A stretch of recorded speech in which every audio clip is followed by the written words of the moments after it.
നമസ്കാരം, welcome to my channel. പുതിയൊരു വീഡിയോയിലേക്ക് എല്ലാവർക്കും സ്വാഗതം. ഇന്ന് ഞാനും ഏട്ടനും കൂടി ഒരു കുഞ്ഞു ഷോപ്പിങ്ങിനായിട്ട് ഇറങ്ങിയതാണ്. ഒരു ഒന്ന് രണ്ട് സാധനങ്ങൾ മീൻസ് ഇൻഡക്ഷൻ കുക്കറൊക്കെ വാങ്ങിക്കണം. അങ്ങനെ ഇറങ്ങിയപ്പോഴേക്കും പെട്ടെന്ന് ദീപ ചേച്ചി വിളിക്കുന്നു, നിങ്ങൾ രണ്ടുപേരും ഒന്ന് പോത്തീസിലേക്ക് പെട്ടെന്ന് വരണേ എന്ന് പറഞ്ഞിട്ട്. അപ്പം കാര്യം മനസ്സിലായി. കാരണം നമ്മുടെ കുടുംബത്തിലൊരു വിശേഷം നടക്കുന്നുണ്ട്. ചേച്ചിയുടെ ഹസ്ബൻഡിൻ്റെ പ്രകാശേട്ടൻ്റെ ചേച്ചി ഗീത ചേച്ചി, നമ്മുടെ പണ്ടത്തെ വീഡിയോസൊക്കെ കാണുന്നവർക്ക് അറിയാം, മുന്നേയുള്ള വീഡിയോസിലൊക്കെ ഗീത ചേച്ചിയൊക്കെ നിറയെ ഉണ്ടായിട്ടുണ്ട്. അപ്പോൾ ചേച്ചിയുടെ മകൻ്റെ കല്യാണമാണ്, ഗോകുലിൻ്റെ കല്യാണമാണ്. സെപ്റ്റംബറിലാണ് കല്യാണം അല്ലേ? സെപ്റ്റംബർ 10 എന്താണ്? സെപ്റ്റംബറിലാണ് കല്യാണം. 10 കല്യാണം, 12 റിസപ്ഷൻ. അപ്പം ഇനി അടുത്ത മാസം എന്നൊക്കെ പറയുന്നത് കർക്കിടകമല്ലേ. അപ്പം നമ്മളാരും ഈ കർക്കിടക മാസം ഈ നല്ല കാര്യങ്ങൾക്കൊന്നും ഇറങ്ങില്ലല്ലോ. അപ്പോൾ ഡ്രസ് ഷോപ്പിംഗ് ആണ്. അപ്പോൾ നമുക്കും ലോട്ടറി അടിച്ചോന്ന് തോന്നുന്നു. ശരിക്കും പറഞ്ഞാൽ വേദയ്ക്ക് ഡ്രസ്സ് എടുക്കണം, നമ്മളെടുത്താൽ ശരിയാവില്ല. ശ്രീകുട്ടിയും മനുവും കൂടെ, മനു എന്നാണ് അവരെല്ലാവരും വിളിക്കുന്നത്, മനുവും കൂടെ വരണം, രണ്ടുപേരും കൂടെ വരണേന്ന് പറഞ്ഞു. അപ്പോൾ മനസ്സിലായി നമുക്ക് ലോട്ടറി അടിച്ചു എന്ന്. എന്തായാലും പോയി ഡ്രസ്സൊക്കെ എടുത്തിട്ട് നമുക്ക് വരാം. അങ്ങനെ പോത്തീസിൽ കാറ് പാർക്ക് ചെയ്തിട്ട് ലിഫ്റ്റിൽ കയറാനായിട്ട് അരമണിക്കൂർ വെയിറ്റ് ചെയ്ത് കേട്ടോ. അരമണിക്കൂർ വെയിറ്റ് ചെയ്ത സമയം കൊണ്ട് ഞാൻ ദീപ ചേച്ചിയെ വിളിച്ചിട്ട് ചോദിച്ചു, ചേച്ചി നിങ്ങൾ ഏത് ഫ്ലോറിലാണ് നിൽക്കുന്നതെന്ന് ചോദിച്ചപ്പോൾ പറഞ്ഞു ഗ്രൗണ്ട് ഫ്ലോറിലാണ്, അവിടേക്ക് വന്നാൽ മതി എന്ന് പറഞ്ഞു. ഞാനും ഏട്ടനും കൂടി നേരെ ഗ്രൗണ്ട് ഫ്ലോറിൽ ചെന്നപ്പോൾ അവർ ഷോപ്പിങ്ങൊക്കെ നടത്തിക്കൊണ്ടിരിക്കുകയാണ്. അപ്പോൾ ഞങ്ങളെ കണ്ടതും പെട്ടെന്ന് പറഞ്ഞു, നോക്കി വേദയ്ക്ക് 2 മണിയാകുമ്പോൾ സ്കൂളിൽ വിട്ട് വരും കേട്ടോ. അപ്പോൾ ഞങ്ങൾക്ക് പോകണം. ഞങ്ങൾ എത്തിയപ്പോൾ തന്നെ 12 മണിയായി. അപ്പോൾ ഈ ഷോപ്പിംഗ് എന്നൊക്കെ പറഞ്ഞാൽ നമ്മൾ പിന്നെ കടയിൽ കയറുന്നത് മാത്രമേ അറിയത്തുള്ളൂ, സമയം പോകുന്നത് അറിയത്തതേയില്ല. പുറത്തെന്താ സംഭവിക്കുന്നതെന്നോ ഒന്നും അറിയില്ല. അപ്പോൾ 2 മണിക്ക് ഞങ്ങൾക്ക് പോകണം. അതുകൊണ്ട് ദീപ ചേച്ചി പറഞ്ഞു, ചേച്ചിയും ഗീത ചേച്ചി എല്ലാവരും കൂടി പറഞ്ഞു, ശരി ഒരു കാര്യം ചെയ്യ്, ശ്രീകുട്ടിക്ക് പോകാനുള്ളതല്ലേ, നിങ്ങളുടെ ഷോപ്പിംഗ് കഴിഞ്ഞ ശേഷം നമുക്ക് ഷോപ്പ് ചെയ്യാമെന്ന് പറഞ്ഞു. അങ്ങനെ ഞാനും ഏട്ടനും വേദയും ഞങ്ങൾക്ക് വേണ്ടി കൂടെ കോൾ അടിച്ചിട്ടുണ്ട് കേട്ടോ. അത് പറയാൻ വിട്ടുപോയി. ഞാൻ പറഞ്ഞില്ലേ ഞങ്ങൾ കൂടെ വരണം എന്ന് പറഞ്ഞപ്പോൾ അതിനർത്ഥം നമുക്ക് അപ്പോഴേ മനസ്സിലായി. അപ്പോൾ ഞങ്ങളോടും ഇഷ്ടമുള്ളത് എടുക്കാൻ പറഞ്ഞു. ആദ്യം വേദയ്ക്കുള്ളതാണ് എടുക്കുന്നത്. അപ്പോൾ ഈ ചേച്ചി പ്രകാശേട്ടൻ്റെ ചേട്ടൻ്റെ വൈഫാട്ടോ. പ്രകാശേട്ടൻ ചേട്ടനൊരു ചേട്ടൻ്റെ ചേച്ചിയാണ് ഗീത ചേച്ചി. ഏറ്റവും മൂത്തതൊരു ചേട്ടനുണ്ട്, ആ ചേട്ടൻ്റെ അനിയത്തിയാണ് ഗീത ചേച്ചി. ഈ ഗീത ചേച്ചിയുടെ അനിയനാണ് പ്രകാശേട്ടൻ. ഇവർ 3 പേരാണ്. അപ്പോൾ ഗീത ചേച്ചിയുടെ മകൻ്റെ കല്യാണമാണ്, മൂത്ത മകൻ്റെ കല്യാണം. ഗോകുൽ എന്നാണ് ആളുടെ പേര്. അപ്പോൾ ഗോകുലിൻ്റെ കല്യാണമാണ്. ഗോകുലിൻ്റെ കല്യാണ ഷോപ്പിംഗാണ് ഈ നടന്നുകൊണ്ടിരിക്കുന്നത്. അപ്പോൾ ചേച്ചി ലത എന്നാണ് ചേച്ചിയുടെ പേര്. ലത ചേച്ചിയും ചേച്ചിയുടെ മോളാണ് കൂടെ ഉള്ളത് കേട്ടോ. ചേച്ചിയുടെ മോളും ദീപ ചേച്ചിയും ഗീത ചേച്ചിയും പിന്നെ ഞങ്ങളും ആട്ടോ ഉള്ളത്. അപ്പോൾ ഞങ്ങളിങ്ങനെ നോക്കുകയാണ്. ഫസ്റ്റ് വേദയ്ക്ക് ഇഷ്ടമുള്ള എന്തെന്ന് വെച്ചാൽ എടുത്തോളം ഗീത ചേച്ചി പറഞ്ഞിട്ടുണ്ട്. അപ്പോൾ വേദയുടെ ടേസ്റ്റ് നിങ്ങൾക്കെല്ലാം അറിയാമല്ലോ. ഒരുമാതിരിയുള്ള ഒരെണ്ണം ഡ്രസ്സും വേദ ഇടത്തില്ല കേട്ടോ. അങ്ങനെ ഞാൻ പറഞ്ഞു എന്തായാലും കല്യാണത്തിന് സ്കേർട്ടും ബ്ലൗസായിട്ട് സാരി എടുക്കാം, എന്നിട്ട് സ്കേർട്ടും ബ്ലൗസായിട്ട് സ്റ്റിച്ച് ചെയ്യാമെന്ന് പറഞ്ഞിട്ട് സാരി നോക്കുക കേട്ടോ. സത്യം പറയാമല്ലോ സാരി. അപ്പോൾ ഞാൻ അവരോട് ചോദിച്ചു സ്കേർട്ടും ബ്ലൗസും സ്റ്റിച്ച് ചെയ്യുന്ന ടൈപ്പ് സാരി എവിടെയാണെന്ന് ചോദിച്ചപ്പോൾ അവരൊരു സെക്ഷൻ കാണിച്ചു തന്നു. സത്യം പറയാമല്ലോ ഒറ്റ കളക്ഷൻ ഉണ്ടായിരുന്നില്ല. ആക്ച്വലി ഈ കല്യാണത്തിനൊന്നും ഇടാൻ പറ്റിയ ടൈപ്പ് ഒരു ഡ്രസ്സും നമുക്കൊന്നും ഇഷ്ടമായില്ല കേട്ടോ. പിന്നെ കിട്ടിയതാവട്ടെ എന്ന് കരുതിയിട്ട് ആ ഗ്രീൻ കളറിൽ വലിയൊരു ബോർഡർ ഉള്ളത് എടുത്തു. അത് ശരിക്കും പറഞ്ഞാൽ ഒരു പ്യുവർ കോട്ടൺ ടൈപ്പ്. സത്യം പറഞ്ഞാൽ കല്യാണത്തിനൊന്നും ഇടാൻ അത്രയും നല്ലതല്ല, എങ്കിലും അവിടെ ഉള്ളതിൽ നല്ലത് വെച്ച് ഞാൻ എടുത്തു കേട്ടോ. ആർക്കും അത്രയ്ക്ക് അങ്ങോട്ട് ഇഷ്ടമായില്ല, എനിക്കും ഇഷ്ടമായില്ല. അപ്പോൾ ഗീത ചേച്ചി എന്താ ശ്രീകുട്ടി ഇതെടുക്കുന്നത്, വേറെ നല്ലത് എടുക്കുക എന്നൊക്കെ പറഞ്ഞെങ്കിലും ഞാൻ എടുത്തില്ല കേട്ടോ. ഞാൻ അത് തന്നെയാണ് എടുത്തിട്ട് ഞാൻ സാരിയുടെ സെക്ഷനിലേക്ക് പോയി. കാരണം അവിടെ ഉള്ളതിൽ ഏറ്റവും നല്ലത് അതാണ്. പിന്നെ വേദ ലെഹങ്ക, ഫ്രോക്ക്, ഹെവി വർക്ക്ഡ് ഡ്രസ്സുകളൊന്നും ഇടത്തില്ല. അതുകൊണ്ടാണ് ഞാൻ ഈ ഒരു കോട്ടൺ ടൈപ്പിലുള്ള നല്ല സാരി വന്നിട്ട് അതിൽ സ്കേർട്ടും ബ്ലൗസും സ്റ്റിച്ച് ചെയ്യാമെന്ന് കരുതിയത്. പക്ഷേ അത്രയും ഞാൻ ഉദ്ദേശിച്ച രീതിയിലുള്ള മെറ്റീരിയൽ എനിക്ക് കിട്ടിയില്ല. അടുത്ത സാരിയുടെ സെക്ഷൻ പോവുകയാണ്. അപ്പം ഞാൻ പറയുകയാണ്, ഞാൻ ചീമയുടെ കല്യാണത്തിന് എടുത്തൊരു സാരി ഉണ്ട് കേട്ടോ. എനിക്ക് ഈ സാരികളുടെ ഒന്നും പേര് പറയാൻ അറിയത്തില്ല. അപ്പോൾ ആ ഒരു മെറ്റീരിയൽ ഞാൻ പറഞ്ഞിങ്ങനെ കിഴുകിഴാ കിടക്കുന്ന മെറ്റീരിയൽ, നമ്മുടെ ദേഹത്തൊട്ട് കിടക്കുന്ന ഒരെണ്ണം മെറ്റീരിയലുണ്ട്. അത് പിന്നെ നമുക്കധികം വണ്ണവും തോന്നിക്കത്തില്ല കേട്ടോ. അങ്ങനത്തെ മെറ്റീരിയൽ സാരി കാണിച്ചു തരാൻ പറഞ്ഞപ്പോൾ അവരൊരെണ്ണം മെറ്റീരിയൽ കാണിച്ചു തന്നു. എനിക്കതിൽ ഈ പൂവും പുഷ്പവും എന്നുള്ളത് വലിയ ഇഷ്ടമല്ല. അതുപോലെ ഭയങ്കര സിമ്പിളായിട്ടുള്ളതാണ് എനിക്കിഷ്ടം. ഒരുപാട് പട്ടും അങ്ങനെയൊക്കെയുള്ള കാര്യങ്ങളൊന്നും ഇഷ്ടമല്ല കേട്ടോ. അതുകൊണ്ട് തന്നെ ഞാൻ ഈ സിമ്പിളായിട്ടുള്ള മോഡൽ ഇങ്ങനെ ഉള്ള മെറ്റീരിയലൊക്കെ ഇങ്ങനെ നോക്കുകയാണ്. അപ്പോൾ എൻ്റെ ഞാനിങ്ങനെ നോക്കുന്നത് കണ്ടിട്ട് ദീപ ചേച്ചിയും ഗീത ചേച്ചിയൊക്കെ നോക്കിയത് എന്ത് വൃത്തികെട്ട ഡ്രസ്സുകളാണ് എടുക്കുന്നത്, കല്യാണത്തിന് ഡ്രസ്സ് എടുക്കാൻ പറഞ്ഞപ്പോൾ ഇങ്ങനെയാണോ എടുക്കുന്നത് എന്നുള്ള രീതിയിൽ അവരും നോക്കുക കേട്ടോ. എനിക്കും അവിടെ ഉള്ളതിലൊന്നും ഇഷ്ടമായില്ല. ഞാനിങ്ങനെ കുറേയൊക്കെ തേടി തേടി നടന്നപ്പോഴേക്കും ഞാൻ ചീമയുടെ കല്യാണത്തിന് കൊടുത്ത എക്സാക്റ്റ് ആ ഒരു പാറ്റേൺ, ആ ഒരു മെറ്റീരിയലിൻ്റെ സാരി കിട്ടിയിട്ടുണ്ട്. ഇതിൻ്റെ പേരൊന്നും എനിക്ക് പറഞ്ഞു തരാൻ അറിയില്ല, കാരണം നമ്മൾ സാരിയൊന്നും അങ്ങനെ ഉടുക്കുന്ന ആൾക്കാരല്ലാത്തത് കൊണ്ട് അറിയത്തില്ല. അപ്പോൾ അതിലൊരു റെഡ് ഷെയ്ഡ്, ഒരു ബ്ലൂ ഷെയ്ഡ്, ഒരു പേർപ്പിൾ ഷെയ്ഡൊക്കെ കണ്ടു. അതിലൊരു പേർപ്പിൾ പോലത്തെ ഒരു കളറ് എല്ലാവർക്കും ഇഷ്ടമായി. അങ്ങനെ അതെടുക്കാമെന്ന് കരുതി. ഈ ബ്ലൂ ഷെയ്ഡും ഇഷ്ടമായി കേട്ടോ. ഈ ബ്ലൂ ഷെയ്ഡാണ് ചീമയുടെ കല്യാണത്തിന് സച്ചുവിൻ്റെ അനിയൻ്റെ വൈഫ് കൊടുത്തിട്ടുണ്ടായിരുന്നു കേട്ടോ, ഈ സെയിം ബ്ലൂ കളർ. അപ്പോൾ ആ ബ്ലൂവും ഇഷ്ടമായി, പക്ഷെ അതിനെക്കാട്ടി ഒരു പേർപ്പിളല്ല, പേർപ്പിളും മജന്തയും എല്ലാം കൂടി മിക്സ് ചെയ്തിട്ടുള്ളൊരു കളർ, അതാണ് ഇഷ്ടമായത് എല്ലാവർക്കും. പക്ഷേ ആക്ച്വലി എനിക്ക് ലൈറ്റ് ഷെയ്ഡ്സാണ് ഇഷ്ടം. ഇവിടെ എല്ലാവർക്കും ഡാർക്ക് ഷെയ്ഡ്സാണ് ഇഷ്ടമായതുകൊണ്ട് ഞാനും പിന്നെ ഡാർക്ക് എടുക്കാമെന്ന് കരുതി. ഈ ഒരു പേസ്റ്റൽ റെഡ് ഒന്നും അതിനെന്താ പറയണ്ടേ, ഈ ഒരു കളറും ഇഷ്ടമായി. ഇതെടുക്കാമെന്ന് പറഞ്ഞിട്ടൊക്കെ വച്ച് നോക്കിയപ്പോൾ ബ്ലൂ എനിക്ക് വച്ച് നോക്കിയപ്പോഴാണ് കുറച്ചുകൂടെ എടുപ്പ് തോന്നിക്കുന്നത് കേട്ടോ. ഏത് കളർ ഷെയ്ഡ് വെച്ച് നോക്കിയിട്ടും നേരിട്ട് കാണാൻ മറ്റൊരു ഷെയ്ഡാണ് ഇഷ്ടപ്പെട്ടതെങ്കിലും എനിക്കിങ്ങനെ ഡ്രസ്സിൽ ഇങ്ങനെ വച്ച് നോക്കിയപ്പോൾ ആ ബ്ലൂ കളറാണ് ഇഷ്ടമായത് മീൻസ് എനിക്ക് മാച്ചിങ് പോലെ തോന്നിയത്. അങ്ങനെ ആ ഒരു ബ്ലൂ ഷെയ്ഡിലുള്ള സാരി എടുത്തു. ഓക്കെ, ഫിക്സ് ചെയ്ത് അതിനൊരു കോൺട്രാസ്റ്റ് ബ്ലൗസ് കൂടി കൊടുക്കാമെന്ന് കരുതി. റെഡ് ഒന്നും മാച്ച് ആവുന്നില്ല, മാച്ചല്ല, വെച്ചപ്പോൾ കുറച്ചുകൂടെ ഭംഗിയ ബ്ലൂ ആണ്, എടുത്ത് നിൽക്കുന്നത് ആ ബ്ലൂ ആണ് തോന്നിയത്. അങ്ങനെ ആ ബ്ലൂ എടുത്തു. എന്നിട്ട് ഞാൻ ആ സാരി സെക്ഷനിലെ ചേട്ടനോട് ചോദിച്ചു, ഇവിടെ സ്കേർട്ടും ബ്ലൗസും സ്റ്റിച്ച് ചെയ്യാൻ പറ്റിയ ഒരു പാറ്റേൺ ഡ്രസ്സ് ഉണ്ടോയെന്ന്. കാരണം ഇവിടെ കുറച്ചുകൂടെ സാരി കളക്ഷൻ ഉണ്ട് കേട്ടോ. ആ സൈഡിൽ കുറച്ച് വില കുറഞ്ഞ കോട്ടൺ ടൈപ്പിലുള്ള സാരീസാണുള്ളത്. അപ്പോൾ അവർ പറഞ്ഞത് ആ സൈഡിൽ അവിടെ മാത്രമേ സ്കേർട്ടും ബ്ലൗസും സ്റ്റിച്ച് ചെയ്യാനുള്ള സാരി ഉള്ളൂ എന്നാണ്. പക്ഷേ ഈ ചേട്ടനോട് ചോദിച്ചപ്പോൾ പറഞ്ഞു ഇവിടെ ഇഷ്ടം പോലെ ഉണ്ട്, നിങ്ങൾക്ക് ഇഷ്ടമുള്ള സെലക്ട് ചെയ്യാൻ, സ്കേർട്ടും ബ്ലൗസും സ്റ്റിച്ച് ചെയ്യാൻ പറ്റിയ കോൺട്രാസ്റ്റ് സാരീസൊക്കെ ഇഷ്ടം പോലെ ഉണ്ടെന്ന്. അപ്പോൾ അതേ നോക്കിയപ്പോൾ നല്ല നല്ല സാരീസ് അങ്ങനെ വരുന്നുണ്ട് കേട്ടോ. അപ്പോൾ ഞാൻ കരുതി എനിക്ക് മാച്ചാകുന്ന രീതിയിൽ ഞാനും വേദയും ട്വിന്നിങ് പോലെ എനിക്കും വേദയ്ക്കും മാച്ചിങ് ആവുന്ന രീതിയിലുള്ള ഒരു സാരി ഷെയ്ഡ് വേദയ്ക്ക് എടുക്കാമെന്ന് കരുതിയിട്ട് വേദയ്ക്ക് ഇതേ ഈ ഒരു കളർ കോൺട്രാസ്റ്റ് ബ്ലൂവും ഈ ഒരു എന്താണ് കിങ് ഫിഷർ ബ്ലൂവും അല്ലാത്ത ഡാർക്ക് ബ്ലൂവും കൂടെ മിക്സഡ് ആയിട്ടുള്ള ഒരു കളർ ഷെയ്ഡ് എടുത്തു. ഞാനും എൻ്റെ ബ്ലൂവും കൂടി വെച്ച് നോക്കിയപ്പോൾ ആ ബ്ലൂ ഏകദേശം മാച്ച് ആവുന്നുണ്ട്. അപ്പോൾ ഞാൻ കരുതി ഞാനും ഈ ഒരു കോൺട്രാസ്റ്റ് ബ്ലൗസ് ഇടാം. എനിക്ക് ഈ ഒരു കോൺട്രാസ്റ്റ് കളർ ഇഷ്ടമായിട്ടില്ല.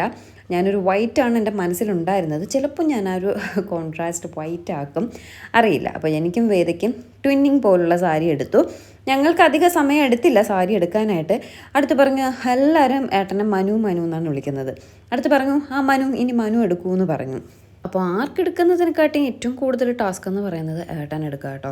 അയ്യോ, ഞാൻ പറഞ്ഞു ആഹാ കഷ്ടപ്പെട്ടല്ലോ, 100 കടയിൽ കയറി ഇറങ്ങി ഒരൊറ്റ ഷർട്ട് പോലും ഏട്ടന് ഇഷ്ടാവില്ല, എന്നിട്ട് ചെന്ന് ഏതെങ്കിലും കൂറ എടുത്തിട്ട് വരും കേട്ടോ. അപ്പോൾ ഇവിടെ പോത്തീസിയിൽ എടുക്കാൻ പറഞ്ഞു. അങ്ങനെ ഏട്ടൻ ആ ശരി എടുക്കാം, ഗീത ചേച്ചിയും ചേച്ചിയൊക്കെ പറഞ്ഞതായതുകൊണ്ട് ആ ശരി കുഴപ്പമില്ല എടുക്കാം, അല്ലെങ്കിൽ പോത്തീസിലൊന്നും കയറി ഏട്ടൻ ഷർട്ട് എടുക്കാത്ത ആളാണ് കേട്ടോ. അങ്ങനെ ഷർട്ട് എടുക്കാൻ ഞങ്ങൾ 4th ഫ്ലോറിലെന്തോ ആയിരുന്നു ഷർട്ടിൻ്റെ ആ ഒരു ഇത്, അങ്ങോട്ടേക്ക് പോവുകയാണ്. ശരിക്കും പറഞ്ഞാൽ കല്യാണം സെപ്റ്റംബറിലാണ്. അപ്പോൾ ഇനി ജൂലൈ പകുതി ആകുമ്പോഴേക്കും കർക്കിടക മാസം തുടങ്ങും. കർക്കിടകമായാലും നമ്മളാരും ഹിന്ദുക്കളാരും അങ്ങനെ ഈ ഒരു നല്ല കാര്യങ്ങളൊന്നും ചെയ്യാറില്ലല്ലോ, അതുകൊണ്ടാണ് എല്ലാം നേരത്തെ ചെയ്ത് വയ്ക്കുന്നത്. അപ്പോൾ അവർ 2-3 ദിവസമായി കേട്ടോ ഷോപ്പിംഗ് എല്ലാം തുടങ്ങിയിട്ട്. പക്ഷെ ഒന്നും ആയിട്ടില്ല. അറിയാമല്ലോ കല്യാണ ഷോപ്പിംഗ് എന്ന് പറഞ്ഞാൽ അങ്ങനെയാണല്ലോ. ഇന്നിപ്പോൾ ഞങ്ങൾക്ക് 2 പേർക്കും മാത്രം, എനിക്കും വേദയ്ക്കും മാത്രമായിട്ടാണ് എടുത്തത് കേട്ടോ. എന്നിട്ടും സമയം 1-1:30 ആയിട്ടുണ്ട്. എപ്പോഴാണ് ഇനി ഇവരുടെ ഷോപ്പിംഗ് എല്ലാം കഴിഞ്ഞ് വീട്ടിലേക്ക് പോകാമെന്ന് ഒരു ഐഡിയ ഇല്ല. എന്തായാലും കുറച്ച് സമയം എടുക്കും, കുറച്ച് ദിവസങ്ങളും എടുക്കും ഷോപ്പിംഗ് എല്ലാം കഴിഞ്ഞ് കിട്ടാനായിട്ട് കേട്ടോ. ഞങ്ങൾ പെട്ടെന്ന് എടുത്തിട്ടൊക്കെ വിടുകയാണ്. ഇതിനിടയ്ക്ക് ഞങ്ങൾ അമ്മൂൻ്റെ അപ്പച്ചനാണ് ഇപ്പം വേദയെ ഓട്ടോയിൽ കൊണ്ടുവരുന്നത് കേട്ടോ. അമ്മുവും സെയിം സ്കൂളിലാണ് പഠിക്കുന്നത്. അപ്പോൾ അമ്മുവും വേദയും ഒരേ ഓട്ടോയിൽ വരും. അപ്പോൾ അങ്കിളിനോട് വിളിച്ചിട്ട് പറഞ്ഞു ഞങ്ങളൊന്ന് ലേറ്റ് ആവും, വേദയോട് അവിടെ എവിടെയെങ്കിലും ഇരുന്നോളണേന്നൊന്ന് പറഞ്ഞേക്കാൻ പറഞ്ഞിട്ടുണ്ട്. അതുകൊണ്ട് പിന്നെ ഒരു സമാധാനമുണ്ട് കേട്ടോ. ഞങ്ങൾ ശരിക്കും ഇങ്ങോട്ടേക്ക് വരാനായിട്ട് ഇറങ്ങിയതല്ല, വേറൊരു വഴിക്ക് ഇറങ്ങിയതാണ്. അപ്പോഴാണ് ഇങ്ങനെ ഒരു കോള് കണ്ടിട്ട് പിന്നെ എന്തായാലും ഇങ്ങോട്ടേക്ക് വരാമെന്ന് പറഞ്ഞ് വന്നത്. അങ്ങനെ അതേ ഏട്ടൻ ഷർട്ട് എടുക്കുന്ന സ്ഥലത്തേക്ക് വന്നു. ഏട്ടൻ്റെ സ്ഥിരം ബെനറ്റൺ അതിൻ്റെ ആ ഒരു ഇതിലേക്കാണ് വന്നിട്ടുള്ളത്. ഏട്ടൻ എന്നിട്ട് ആ ഷർട്ടിൻ്റെ ഫ്ലോറ് ഒരു വളയവും കിടന്ന് കറങ്ങുന്നത് കണ്ടായിരുന്നു. ഏട്ടൻ്റെ ഷർട്ട് എടുപ്പ് അറിയാമല്ലോ. അപ്പം ഞാൻ മനസ്സിലാക്കി എന്തായാലും നമുക്ക് കുറച്ച് സമയം എടുത്തല്ലോ, ഏട്ടൻ ഇപ്പോഴങ്ങും കഴിയത്തില്ല എന്നുള്ളത് സത്യം നമ്മൾ മനസ്സിലാക്കി കേട്ടോ. അപ്പം ഞങ്ങൾ ഇവിടെ 4th ഫ്ലോറിൽ പോത്തീസിൽ ഇങ്ങനെ ലൈം ടീ ഫ്രീ ആയിട്ട് കൊടുക്കാറുണ്ട് കേട്ടോ. പക്ഷേ ഭയങ്കര മധുരമാണ്, എങ്കിലും ലൈം ടീ കുടിക്കാൻ നല്ല ടേസ്റ്റാണ് കേട്ടോ. ഭയങ്കര മധുരം, പഞ്ചസാര കലക്കിയാണ് തരുന്നത്, എങ്കിലും കുഴപ്പമില്ല. അങ്ങനെ ഒരു ലൈം ടീ എല്ലാം വാങ്ങിച്ചു കുടിച്ചു. ഏട്ടൻ്റെ ഇഷ്ടത്തിന് എടുക്കട്ടെ. എന്തായാലും നമ്മൾ പറയുന്ന ഇഷ്ടമൊന്നും ആയിരിക്കില്ല ഏട്ടന്. ഞാൻ പറയുന്ന പ്രത്യേകിച്ച് ഏട്ടൻ വൈറ്റൊക്കെ എടുത്ത് വെച്ചുകൊണ്ടിരിക്കുകയാണ്. വൈറ്റ് ആകുമ്പോൾ പിന്നെ വലിയ പ്രശ്നമില്ല കേട്ടോ. ഏട്ടന് ഇഷ്ടമാണ്. അതിൽ പിന്നെ നോക്കി നോക്കി നടക്കണ്ടല്ലോ. അങ്ങനെ ഏട്ടൻ്റെ ഷർട്ടെല്ലാം നോക്കി നിന്നപ്പോഴേക്കും എന്തേ പ്രകാശേട്ടൻ വന്നിട്ടുണ്ട്. അപ്പോൾ പ്രകാശേട്ടൻ പറയാം, ഇന്നലെ ഇതുപോലെയായിരുന്നു ഷോപ്പിംഗ് രാത്രി കഴിഞ്ഞപ്പോൾ 8 മണിയായി, ഇന്നും ഇത് തന്നെയാണ് അവസ്ഥ എന്നൊക്കെ പറഞ്ഞുകൊണ്ട് ഇങ്ങനെ നിൽക്കുക കേട്ടോ. അങ്ങനെ ഞാൻ പറഞ്ഞില്ലേ, പോത്തീസിൻ്റെ ഒരു വളയവും ചുറ്റിയ ശേഷം വീണ്ടും കറങ്ങി തിരിഞ്ഞ് ബെനറ്റിൽ തന്നെ ചെന്നിട്ട് അവിടെ നിന്ന് ഷർട്ട് എടുത്തു. അവിടെ ഓഫർ ഉണ്ടായിരുന്നു, buy 1 get 1 free. അങ്ങനെ ഏട്ടന് കോൾ അടിച്ചു കേട്ടോ. 2 ഷർട്ട് കിട്ടിയിട്ടുണ്ട്. അപ്പോൾ ഇതാണ് ഷിബു എന്ന് പറഞ്ഞിട്ടുള്ള ചേട്ടൻ പോത്തീസിൽ വർക്ക് ചെയ്യുകയാണ്, സെയിൽസ് മാനേജറായിട്ട് എന്തോ ആണ്. അപ്പോൾ ചേട്ടൻ ഞങ്ങളുടെ ചുള്ളിമാനൂർ ആറാമ്പള്ളിയിലെ ഞങ്ങളുടെ നെയ്ബറാണ്. അപ്പോൾ ചേട്ടനൊന്ന് പരിചയപ്പെടുത്തി കൊടുക്കുകയാണ്. ഞങ്ങളിപ്പോൾ തന്നെ പോവും, കാരണം വേദ വരില്ലേ സ്കൂളിൽ നിന്ന് വരുന്നത് കൊണ്ട് ഞങ്ങളിപ്പോൾ തന്നെ തിരിച്ചു പോകും. പക്ഷേ ചേട്ടനൊന്ന് പരിചയപ്പെടുത്തി കൊടുക്കുകയാണ്, വേണ്ട രീതിയിൽ ഡിസ്കൗണ്ടും കാര്യങ്ങളൊക്കെ ഒന്ന് ചെയ്ത് കൊടുക്കണം. പിന്നെ വെഡ്ഡിങ് ഷോപ്പിംഗ് കൂടെ അല്ലേ, അങ്ങനെയൊക്കെ പറഞ്ഞിട്ട് നമ്മളിങ്ങനെ വരാമെന്ന് കരുതി. പിന്നെ ഏട്ടനൊരു മുണ്ടൂടെ എടുത്തിട്ട് ഞങ്ങളിങ്ങനെ വന്നു കേട്ടോ. സത്യം പറഞ്ഞാൽ എനിക്കിവിടെ നിന്ന് വരുന്നത് ഒട്ടും മനസ്സില്ല. എനിക്ക് കല്യാണ ഷോപ്പിംഗ് കാര്യങ്ങളൊക്കെ ഭയങ്കര ഇഷ്ടമുള്ള കാര്യമാണ്. പക്ഷേ വേദ സ്കൂൾ വിട്ടിപ്പോൾ വരുമല്ലോ, വേദയോട് പറഞ്ഞിട്ടില്ല. ഏട്ടൻ എന്നിട്ട് പറഞ്ഞു, ഇവിടെ നിൽക്കണമെങ്കിൽ നിൽക്കാൻ, ഞാൻ വേണമെങ്കിൽ വേദയും വിളിച്ചിട്ടൊക്കെ വരാമെന്ന് പറഞ്ഞു. പക്ഷേ അവിടെ വീട്ടിൽ ചെന്നിട്ട് കുറച്ച് കാര്യങ്ങളുള്ളത് കൊണ്ട് തിരിച്ച് പോയേ പറ്റത്തുള്ളൂ. അതുകൊണ്ട് വലിയ വിഷമത്തോടെ ഞങ്ങൾ തിരിച്ച് പോയി കേട്ടോ. ഏട്ടനൊരു മുണ്ട്, ഷർട്ട്, എനിക്കൊരു സാരി, വേദയ്ക്ക് ഡ്രസ്സ് സ്റ്റിച്ച് ചെയ്യാനുള്ള സാരി ഒക്കെ എടുത്തിട്ട് വന്നു കേട്ടോ. എന്തായാലും താങ്ക് യു ഗീത ചേച്ചി, നമുക്ക് കുടുംബത്തോടെ ഡ്രസ്സ് എടുത്ത് തന്നതിന്.